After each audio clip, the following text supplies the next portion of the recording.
Dominic Hayes built his logistics empire believing that hard work guarantees success.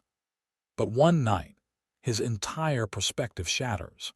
When he sees Isabella Grant, one of his most dedicated employees, secretly taking food from the company cafeteria, curiosity drives him to follow her home. What he discovers changes everything. A nearly empty apartment, two hungry children, and a mother struggling despite working endless shifts. How could someone so hardworking still live in such hardship? For the first time, Dominic questions the system he built.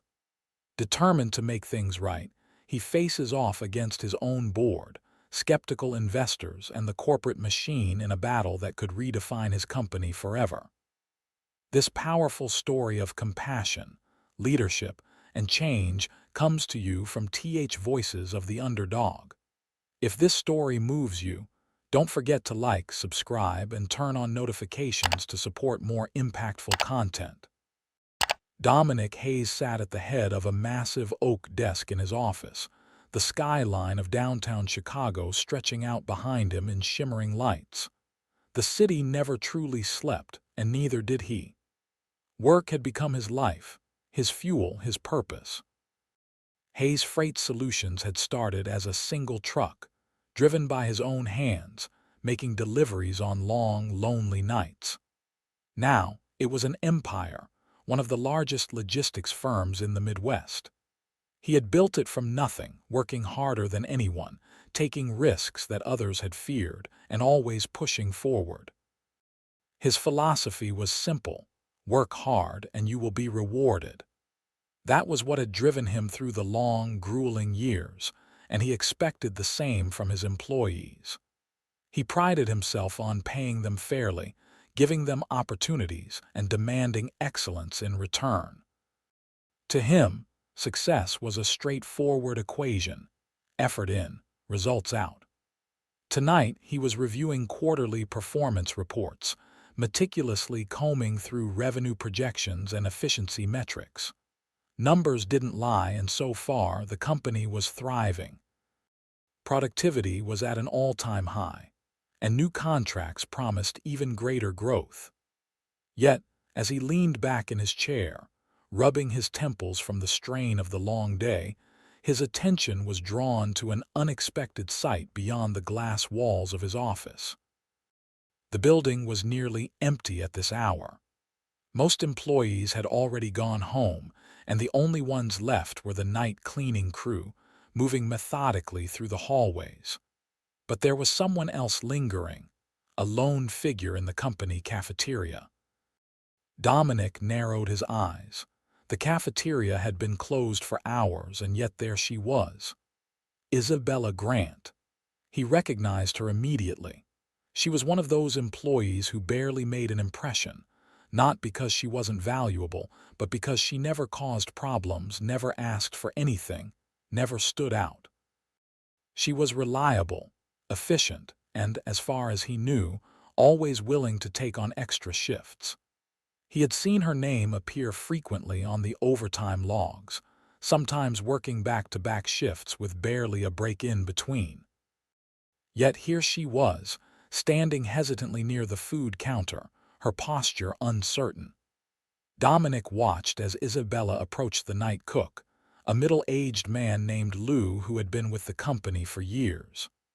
Their conversation was quiet, barely more than a murmur, but the cook's body language spoke volumes.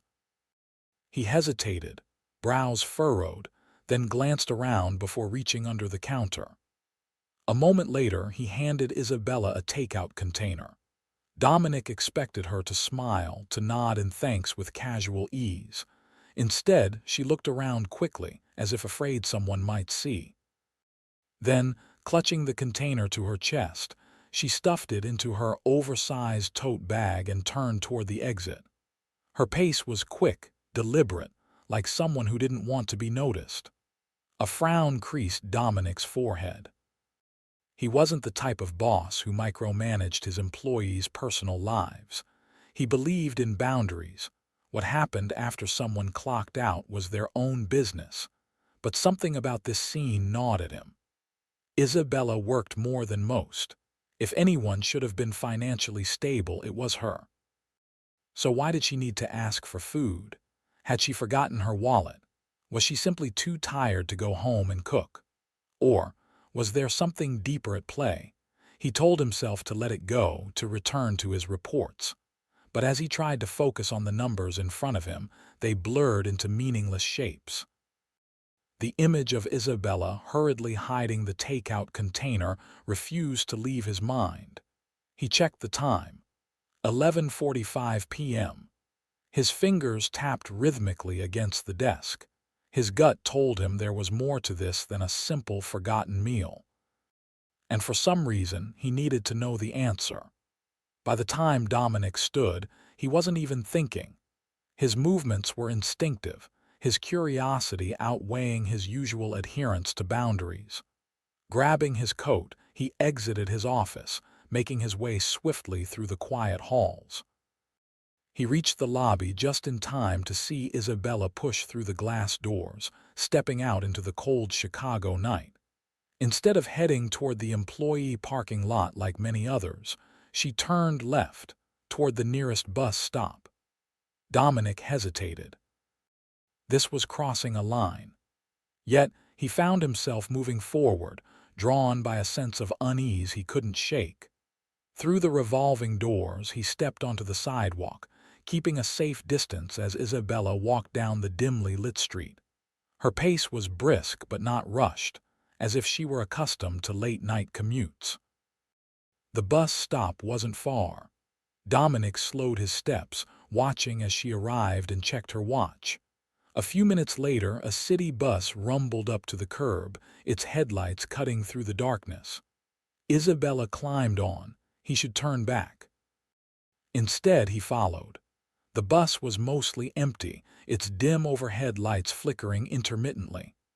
Dominic took a seat toward the back, far enough to avoid notice but close enough to observe. Isabella sat near the middle, resting her head against the cold window. She looked exhausted. Not just tired from a long shift, but deeply worn down, the kind of fatigue that settled into a person's bones. As the bus moved forward, the cityscape outside the window began to change. Towering skyscrapers and well-lit streets gave way to older, less maintained buildings. The roads became rougher, the streetlights less frequent. It wasn't that he had deliberately ignored these areas. It was simply that they had never been part of his world. His life was built in boardrooms and high-rise offices, his problems measured in profit margins and efficiency ratios. He had never thought about what happened after an employee clocked out. Tonight, that was changing. The bus slowed, and Isabella pulled the stop cord without hesitation, like someone who had taken this route 1,000 times before. She adjusted the strap of her tote bag, pulling her thin coat tighter around her body as she stepped out onto the cracked sidewalk. Dominic hesitated for only a second before following.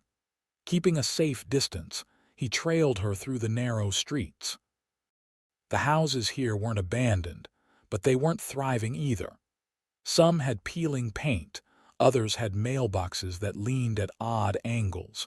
It was the kind of neighborhood where survival came before comfort.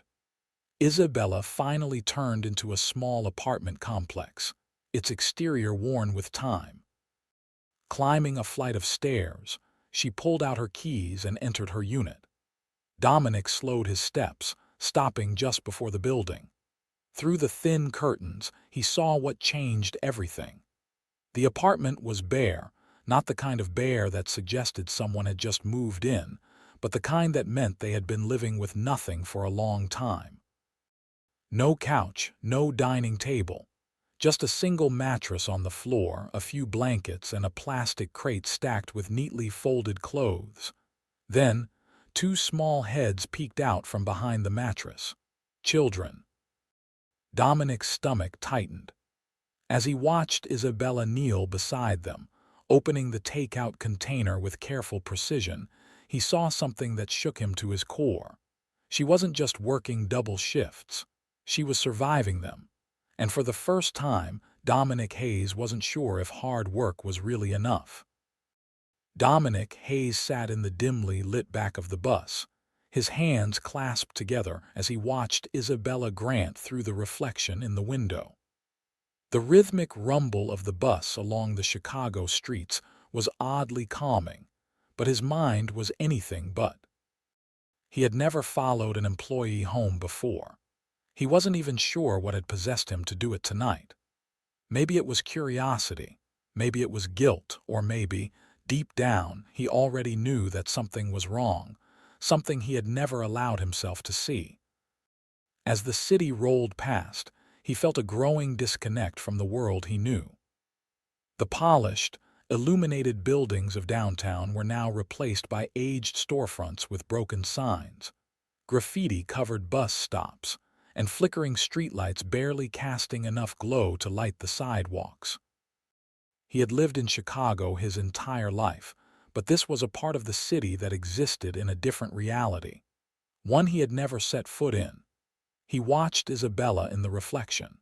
She was slumped slightly against the window, her face unreadable, but her exhaustion was palpable. It was a different kind of tiredness. Not the kind that came from a single long day, but the kind that accumulated over years, a weight that never lifted. How many times had she taken this same bus? How many nights had she gone home like this, silent, alone, carrying burdens no one saw? The bus slowed and Isabella sat up, reaching for the stop cord as if by muscle memory. She didn't check her phone. She didn't look around. She simply pulled the cord and prepared to leave. Dominic hesitated, then stood up as well. She stepped off onto the cracked pavement of a dimly lit street. The sidewalk was uneven, the houses small and closely packed. There were no restaurants, no well-maintained businesses, just shuttered storefronts and old buildings that had clearly seen better days. Dominic kept his distance as she walked, adjusting the strap of her tote bag as she turned into an apartment complex that looked worn and tired, much like the people who likely lived in it. The paint peeled from the walls and the stair railings were rusted. A couple of porch lights flickered, but most of the building was dark. He stopped just short of the entrance, watching as Isabella climbed the narrow metal stairs to the second floor. She didn't hesitate. This was home. Pulling out her keys, she pushed open the door and disappeared inside. Dominic exhaled. This was too far. He should turn around, get back on the next bus, drive back to his high-rise apartment and forget about tonight. But his feet didn't move. Instead, he stepped closer. From the street, the thin, yellowed curtains covering her window allowed glimpses of the inside. What he saw stopped him cold. The apartment was bare. Not the kind of bare where someone had just moved in, but the kind where someone had been living with nothing for a long time. There was no couch, no dining table, not even a proper bed. Just a single mattress on the floor with a few blankets folded neatly at the edges.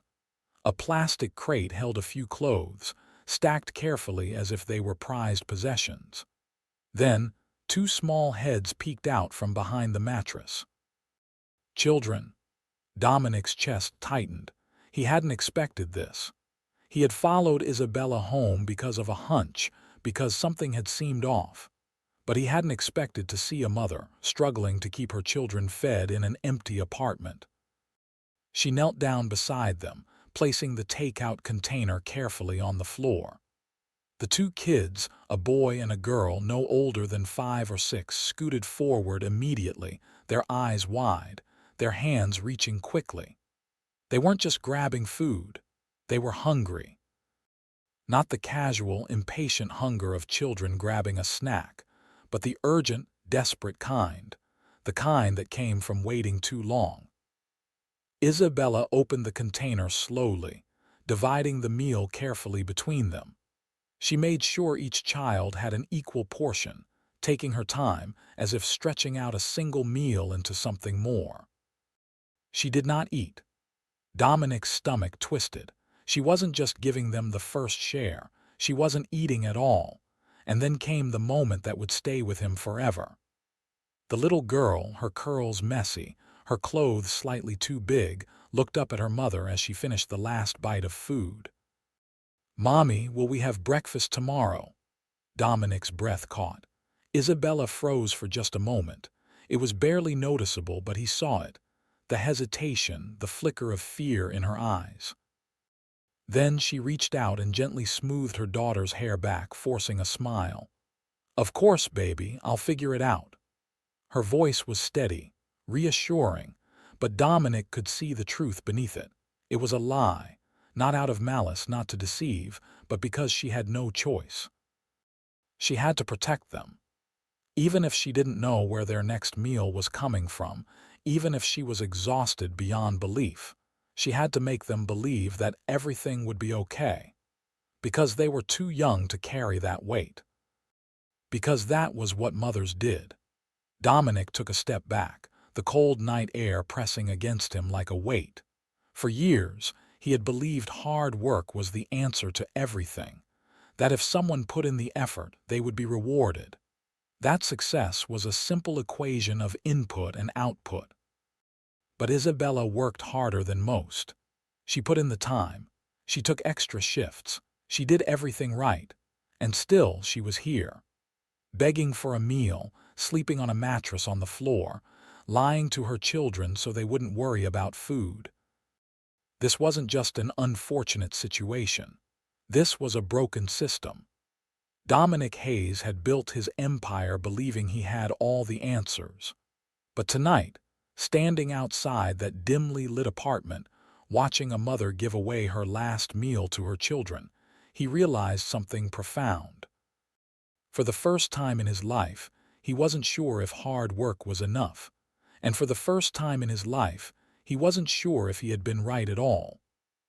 Dominic Hayes had built his life around logic, structure, and hard numbers. Decisions were made based on data, efficiency, and profit margins, not emotion. But last night, for the first time in years, he couldn't rely on numbers to make sense of what he had seen. He had spent the night tossing and turning in his penthouse apartment, staring at the city skyline through his massive glass windows. Everything felt different now. No matter how many times he tried to justify it, the scene kept replaying in his mind, Isabella kneeling on the floor, dividing one meal between two hungry children, telling them she would figure out breakfast. How was that possible? How was it that someone who worked tirelessly for him, someone who logged in more hours than most employees, still couldn't afford to feed her kids properly? He had prided himself on running a fair business. He paid his employees competitively. He gave them opportunities. But clearly, something wasn't working, and he had been blind to it. That realization sat heavily in his chest as he walked into the office the next morning, his usual sharp focus now clouded by doubt. The sun had barely risen, but Dominic was already at his desk, staring blankly at his laptop screen. His coffee sat untouched, growing cold beside his hand. Numbers filled the screen: quarterly earnings, operational costs, supply chain reports. None of them mattered right now.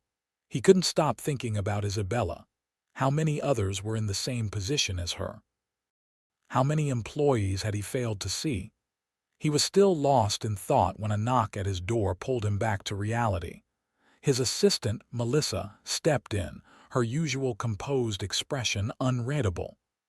"Mr. Hayes," she said carefully, "Isabella Grant is here to see you." Dominic's posture straightened. She came to him first. For a moment he considered how to approach this. He had debated all night whether he should be the one to call her in. Now she had come on her own. That meant something. Taking a breath, he nodded. "Send her in." The door opened again, and Isabella stepped inside cautiously, her body language stiff. She looked just as exhausted as she had the night before, but now there was something else in her eyes, a guarded hesitation, like someone bracing for impact. She sat across from him, her hands folded tightly in her lap. "You wanted to see me, sir." Her voice was steady, professional. Dominic leaned forward slightly, studying her. How many times had she sat in this office before? Had she ever been here? Had she ever had a moment where she felt truly seen? He decided there was no easy way to start. "I saw you last night." The moment the words left his mouth, Isabella stiffened. Her fingers curled slightly into fists, her back straightening. "Excuse me," she asked, her voice sharper now. "I followed you home," Dominic admitted. He kept his voice even, careful. Silence filled the room. He could see the flicker of emotions across her face, confusion, then anger, then something colder. Her breathing hitched, and for a split second, she looked like she was preparing to defend herself. I don't understand," she said tightly, though her tone suggested otherwise. "I saw you take the food from the cafeteria," Dominic continued, watching her reaction. "I saw your apartment, your kids." That was when she truly froze. A flicker of panic crossed her face before she quickly masked it, her walls snapping up immediately. She shook her head, already readying herself for the worst. "This isn't," she started, already preparing her defense, but Dominic cut in. "I'm not here to judge you." That made her pause. "I'm not here to fire you, and I'm certainly not here to pity you." Isabella's lips parted slightly, her breath unsteady. She didn't expect that. She expected accusations. She expected some kind of reprimand, maybe even a dismissal. But not this. The offer. "I should have seen it sooner," Dominic admitted, leaning back in his chair. "I should have noticed that something was wrong." Isabella's jaw tensed. "I don't need anyone's charity," she said, her voice firm but tired. Dominic shook his head. "This isn't charity," he said. "It's a failure of leadership, my failure." She blinked. Dominic reached into his desk and pulled out a thick envelope, sliding it across the desk toward her. "I'm not offering you a handout," he continued. "This is an investment in the people who make this company run. You, Isabella." She stared at the envelope but didn't move. "What is this?" she asked warily. "A financial aid package, enough to help you get back on your feet." She clenched her fists. "I don't." And Dominic interrupted, his voice firm. "It's the first step in fixing something much bigger. I don't want another employee to go home the way you did last night. Ever." Isabella inhaled sharply, her defenses wavering for the first time. She had spent years fighting to survive, fighting to provide, fighting to prove that she could do it all alone. Now someone was offering help, not pity. Help. Her fingers hovered over the envelope for a moment before she hesitantly picked it up. She didn't open it. She couldn't bring herself to just yet. Instead, she looked up at Dominic, searching his face. "Why are you doing this?" she asked quietly. Dominic exhaled. "Because I built this company," he said, "and I let people like you fall through the cracks." A beat of silence. "I won't let that happen again."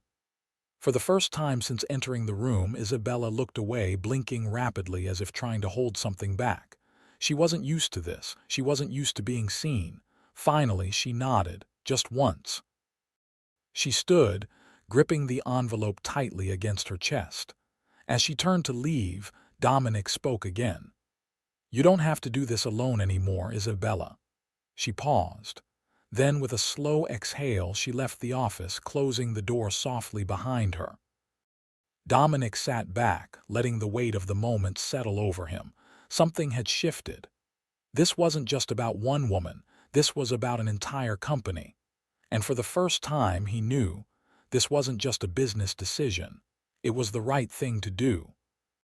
Dominic Hayes adjusted his tie as he walked through the corridors of Hayes Freight Solutions headquarters, the weight of what he was about to do pressing down on him. The boardroom was already filling up when he arrived. The long glass table, polished to a mirror sheen, was surrounded by some of the most powerful figures in the company, men and women in tailored suits, people who had spent years analyzing spreadsheets but had never once stepped inside a warehouse or driven a freight truck. This was a fight, and he had no intention of losing.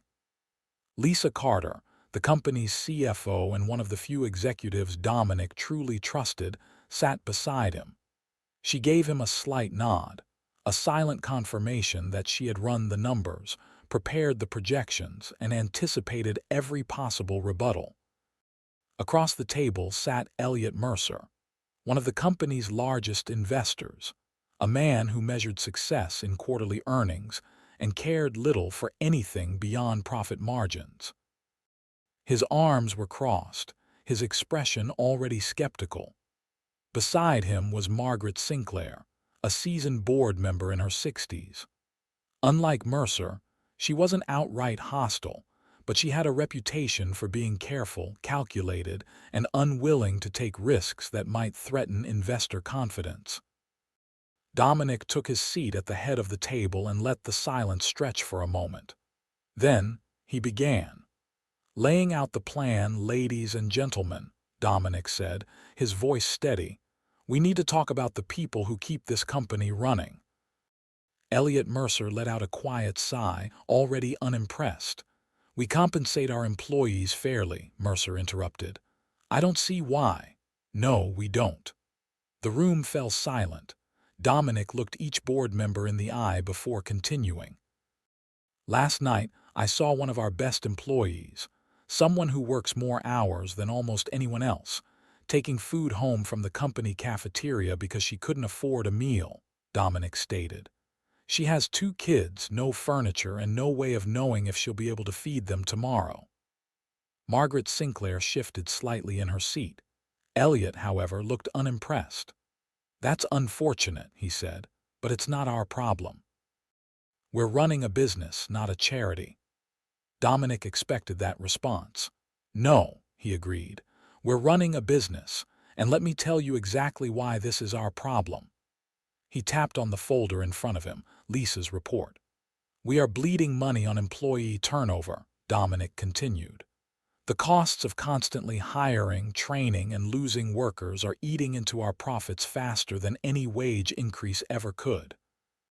Lisa took over, flipping open a color-coded spreadsheet of financial breakdowns. "In the past year alone," she said, "Hayes Freight Solutions has spent millions replacing employees who left due to unsustainable work conditions and low pay. The costs associated with rehiring and training exceed what we would spend increasing wages and benefits in the first place." Margaret Sinclair frowned, studying the numbers. Elliot, however, wasn't convinced. "Turnover is part of the industry," he dismissed. "This is logistics, not a tech company. People come and go." Dominic leaned forward. "Then tell me, Elliot," he said coolly, "how do you expect to keep this company afloat when our workforce no longer wants to work for us?" That shut Mercer up, for the moment. Dominic turned to the rest of the board. "My proposal is simple," he continued. "A real wage increase, not just pennies to keep up with inflation. Better health care options. Child care assistance for employees struggling to balance work and family. And an emergency financial aid program, because no employee who gives their all to this company should have to beg for food at the end of the day." A murmur swept across the room. Some of the board members exchanged uncertain glances. Margaret tapped a pen against the table. "And how do you plan to fund all this?" she asked. Dominic already knew this was coming. And so he did the one thing that none of them expected. He leaned back in his chair, keeping his voice calm and deliberate. "If necessary," he said, "I'll take a personal pay cut to make this happen." The room fell into stunned silence. Lisa's eyes snapped toward him, clearly surprised, but she didn't say a word.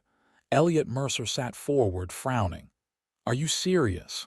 Dominic held his gaze, unwavering. "I built this company," he said, his voice firm, unshaken. "If we fail, it's on me, but I'm telling you now, we won't fail." He gestured toward the financial reports Lisa had prepared. "This isn't just the right thing to do," Dominic said. "It's a strategic decision, a long-term investment in employee loyalty, retention, and company growth." Margaret Sinclair studied him carefully, her expression thoughtful. Across the table, a few of the other board members whispered amongst themselves, rethinking their positions. Finally, Margaret let out a breath and pushed the report back toward Lisa. "I think," she said slowly, "it's time we start thinking about more than just the next quarter." "I vote yes." A small victory. One by one, the votes fell into place, not unanimous, not without resistance, but enough. Dominic sat back, his chest feeling lighter than it had in years. As the meeting adjourned, Lisa walked beside Dominic as they exited the boardroom. "When you said you were serious," she muttered under her breath, "I didn't think you meant your own damn salary." Dominic let out a low breath. "It worked, didn't it?" Lisa shook her head, but he caught the small smirk she tried to hide. "Yeah," she admitted. "It did." They stopped near the elevators, the hum of the office filling the space around them. Beyond the glass walls, employees moved through their day, loading shipments, answering calls, keeping the company alive in ways the board would never truly understand. Dominic watched them, his jaw set, his conviction solid. This wasn't just about one woman anymore. This wasn't just about Isabella. This was about all of them. Every worker who had ever pulled a double shift, every driver who had ever missed a holiday, every person who had ever worked themselves to exhaustion just to survive. For years, he had believed hard work was the key to success. He still did. But now he believed in something more. Lisa crossed her arms. "So now that we've got approval," she said, raising an eyebrow, "who's telling the employees?" Dominic exhaled, rolling his shoulders back. "I am." Lisa looked at him for a beat, then smirked. "This is gonna be a shock." "Yeah," Dominic said, already stepping forward, "and I want them to hear it from me." The weight of the past few days sat heavy in Dominic Hayes's chest as he stepped onto the makeshift stage in the warehouse of Hayes Freight Solutions. Rows of employees stood before him, workers in safety vests, truck drivers fresh off their shifts, office staff who had stepped away from their desks. The murmur of voices filled the air, a mixture of curiosity, skepticism, and quiet anticipation. It wasn't often that Dominic addressed his employees directly, let alone gathered them for a company-wide announcement. But today wasn't just any day. Today was the beginning of something new. He took a deep breath, gripping the edge of the podium, and began. "Thank you all for being here," he said, his voice steady but firm. "I won't take up much of your time, but there's something I need to say, something important." The murmuring died down. People leaned in. "I built this company with one belief, that hard work leads to success. That if you put in the effort, you'll be rewarded," Dominic continued, his eyes scanning the crowd. "And while I still believe in hard work, I've realized something in the past few days. Sometimes, hard work isn't enough." A ripple of unease passed through the crowd. Employees exchanged uncertain glances, some folding their arms, others waiting to see where this was going. "I failed to see something that should have been obvious," Dominic admitted. "I failed to recognize that some of our hardest working employees, the people who keep this company running, are struggling in ways they never should be." He paused, allowing the weight of his words to settle. "But that changes today." Silence. Then he laid it out for them. "A company-wide wage increase," Dominic announced. "Not a token raise, a real one." A wave of murmurs spread through the crowd. "We're introducing better health care plans, including child care support for employees who need it. And we're setting up an emergency financial assistance program, because no one working here should have to wonder where their next meal is coming from." This time, the reaction was instant. People straightened. A few whispered among themselves. Others just stared at Dominic as if waiting for the catch. For years, they had heard promises from corporate leaders, only to see nothing change. Was this different? Dominic met their uncertainty head-on. "This isn't just talk," he said. "This is already happening." A pause. Then it started with just a few hesitant at first. Then it grew, spreading through the room until it echoed off the warehouse walls. Some people clapped out of relief, some out of genuine disbelief, and others, those who had fought to stay afloat for too long, clapped simply because they didn't know what else to do. For the first time in his career, Dominic wasn't measuring success in numbers, but in faces. Faces that, for once, held something beyond exhaustion. They held hope. After the meeting, Dominic retreated to his office, letting the weight of the moment settle over him. The changes had been set in motion. Now came the hard part, proving to everyone that they were real, that this wasn't just another corporate PR stunt. A soft knock on the door pulled him from his thoughts. He looked up. Isabella Grant. She stepped inside cautiously, closing the door behind her. She still looked tired, but there was something different in her expression now. She was searching for something. Dominic gestured for her to sit, but she remained standing. "I don't know what to say," she admitted finally, her voice quiet. "You don't have to say anything," Dominic replied. She studied him, arms crossed. There was hesitation in her posture, a conflict she wasn't voicing. Then, after a pause, she spoke. "I don't want charity." Dominic nodded, expecting that answer. "This isn't charity," he said. "It's an investment," she blinked. "An investment." "In you. In every person who works here," Dominic said. "This company doesn't exist without its workers. You all deserve to be treated like more than just numbers in a ledger." Isabella was silent for a long moment. Then she exhaled, her shoulders losing some of their tension. I've spent so long fighting to stand on my own," she admitted. "I don't know how to accept help." Dominic leaned forward, resting his arms on the desk. "You're not being handed anything," he said. "You've already earned it, more than anyone." She looked at him then, really looked at him. After a long pause, she nodded. "Thank you."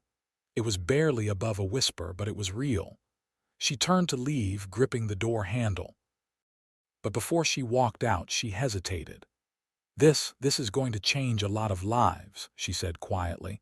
Dominic met her gaze. "That's the goal." Then she was gone. As the door closed behind Isabella, Dominic leaned back in his chair, exhaling. This wasn't just about one woman anymore. This wasn't just about one change. This was about an entire system that had been broken for too long. A system he had unknowingly upheld for years. But no more. Lisa appeared at the doorway, arms crossed. "Well," she said, "that was one hell of a first step." Dominic let out a small chuckle. "Yeah," he agreed, "but we're just getting started." Lisa smirked. "Good, because I've already got some ideas for phase 2. Dominic nodded. For the first time in a long time, he wasn't just thinking about profit margins. He was thinking about people, and that was what mattered.